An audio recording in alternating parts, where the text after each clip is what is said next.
اور اگر ہم انسان کو اپنی رحمت سے نوازنے کے بعد وہ نعمت اس سے چھین لیں تو بے شک وہ نا امید اور ناشکرا ہو جاتا ہے، اور اگر ہم اسے تکلیفوں کے بعد نعمتوں سے نوازتے ہیں تو ضرور کہہ اٹھتا ہے سارے دکھ مجھ سے دور ہو گئے۔ بے شک وہ خوب خوشیاں منانے اور اکڑنے لگتا ہے۔ البتہ صبر کرنے والے اور نیک اعمال بجا لانے والے ایسے نہیں ہیں، ان کے لیے مغفرت اور بڑا اجر ہے۔ آپ تو صرف تنبیہ کرنے والے ہیں اور اللہ ہر چیز کا ذمہ دار ہے۔ کیا یہ کہتے ہیں کہ اس نے قرآن کو خود بنایا ہے؟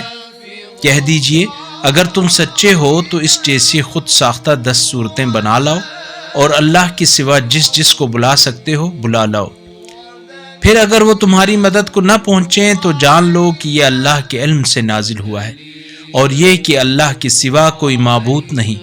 کیا تم اس بات کو تسلیم کرنے والے ہو؟